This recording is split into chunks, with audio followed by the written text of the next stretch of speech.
వైసీపీకి వరుస షాక్లు తగులుతున్నాయి. ఒక్కొక్కరుగా పార్టీని వీడుతున్నారు. నిన్న టీడీపీలో చేరారు ఏలూరు మేయర్ నూర్జహాన్. అంతకుముందు ఆళ్ల నాని రాజీనామా చేశారు. తాజాగా ఎమ్మెల్సీ పోతుల సునీత రాజీనామా చేశారు. పార్టీకి ఎమ్మెల్సీకి కూడా రాజీనామా చేస్తున్నట్టు పోతుల సునీత లేఖ రాశారు.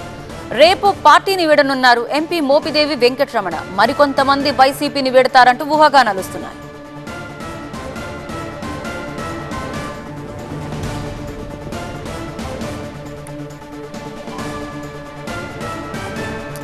సో దీనికి సంబంధించి డీటెయిల్స్ అందించడానికి మా ప్రతినిధి హసీనా ప్రస్తుతం లైవ్ లో సిద్ధంగా ఉన్నారు. హసీనా, వైసీపీని వీడుతున్న నేతలందరూ కూడా ఏ కారణాలతో బయటకు వస్తున్నారంటున్నారు? అంటే అధిష్టానం వైపు నుంచి ఏమన్నా వారితో మాట్లాడారా? మాట్లాడిన తర్వాత కూడా ఫలితం లేకపోవడంతో వీరందరూ రాజీనామా చేసి బయటకు వస్తున్నారా? ఏం జరుగుతోంది?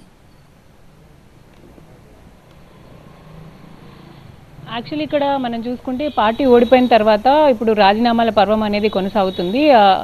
కొంతమంది వేరే పార్టీలోకి వెళ్ళడానికి ముందు నుంచి ఇప్పటి నుంచి రాజీనామా చేసి రాజకీయంగా తమ భవిష్యత్తుని అంటే ఇప్పటి వరకు ఉన్న ఏదైతే జరిగిందో వాళ్ళ రాజకీయ IVF ఒక అధునాతన సంతానోత్పత్తి చికిత్స. అనేక దంపతులకు తల్లిదండ్రులు కావాలనే వారి కలను నెరవేర్చుకోవడానికి సహాయపడుతుంది. ప్రస్థానం అంతా అయితే నెక్స్ట్ ఎలాంటి స్టెప్పులు తీసుకోవాలి ఏంటి అనే ఉద్దేశంతో కొంతమంది రాజీనామాలు చేసి వెళ్తుంటే మరికొంతమంది ఇక రాజకీయాలు వద్దు అంటే ఆళ్ల నాని లాంటి వాళ్ళు మనం చూసుకుంటే ఆళ్ల నాని రాజీనామా పార్టీకి సంబంధించిన పదవికి ఆయన రాజీనామా చేశాడు. ఏ పార్టీలో కూడా ఆయన జాయిన్ కావట్లేదు. ఇప్పుడు మోపిదేవి వెంకటరమణ మనం చూసుకుంటే మోపిదేవి వెంకటరమణ ముందు నుంచి జగన్తో అసోసియేట్ అయి ఉన్నారు. అంతకుముందు కూడా కాంగ్రెస్ నుంచి వచ్చిన తర్వాత జగన్తోనే ఆయన అసోసియేట్ ఉన్నారు. ఎమ్మెల్సీగా ఇచ్చి ఆయనకి మినిస్ట్రీ ఇచ్చిన సంఘటన కూడా ఉంది. కాబట్టి అయితే చాలా రోజుల నుంచి ఆయన అసోసియేట్ అయి ఉన్నారు చాలా సంవత్సరాలుగా. అయితే ఇప్పుడు ఆయన సడన్ గా ఈ డెసిషన్ తీసుకోవడం అనేది పార్టీ వర్గాల్లో కూడా చర్చ జరుగుతుంది.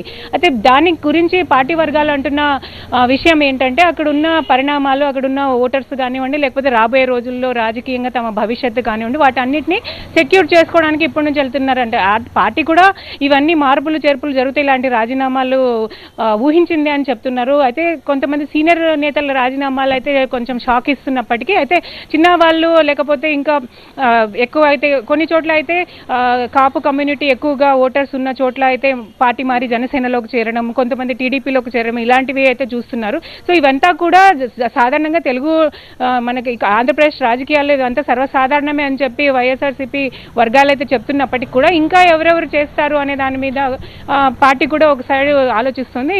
ఏదేమైనప్పటికీ పార్టీ వెళ్ళిపోతామనే వాళ్ళ పైన ఎలాంటి దృష్టి పెట్టట్లేదు. ఓకే అని చెప్పేలాగానే ఉన్నారు తప్ప మిగతా వాళ్ళని బుజ్జగించడం లాంటివి కానీ లేకపోతే అడిగి తెలుసుకోవడం లాంటివి ఏమీ చేయట్లేదు.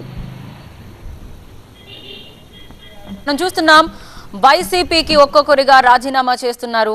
రైట్, పోతుల సునీత రాజీనామా. I here by tender my resignation of my seat in the house with the effect from 28th of August. అంటే ఇప్పటి నుంచే, ఈ రోజు నుంచే అని అర్థం మనకి ఇక్కడ.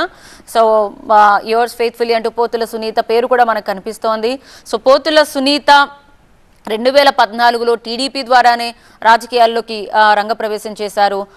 చీరాల వైపు నుంచి, ముఖ్యంగా ఆమె బ్యాక్గ్రౌండ్ కూడా చెక్ చేసినా కూడా ఆమంచి చేతిలో ఓడిపోవడంతో ఆ తర్వాత వర్గ విభేదాలు రావడం, ఆ తర్వాత ఈమెకి ఎమ్మెల్సీగా చోటు ఇవ్వడం, ఆ తర్వాత 2019 తర్వాత ఒక్కసారిగా వైసీపీకి అనుకూలంగా ఆమె మాట్లాడుతూ ఉండడం, ఈ నేపథ్యంలోనే వైసీపీ ఆమె పార్టీలోకి తీసుకోవడం, ఎమ్మెల్సీగా ఎన్నికవడం, వరుసగా మూడోసారి ఆమెకు మొన్నటికి మొన్న వరుసగా మూడోసారి వైసీపీ ఆమెకు ఛాన్స్ ఇచ్చింది. ఇప్పుడు మనం చూస్తున్నాం మళ్ళీ వైసీపీ నుంచి మళ్ళీ టీడీపీలోకి వస్తున్నట్టుగా మనకి తెలుస్తోంది.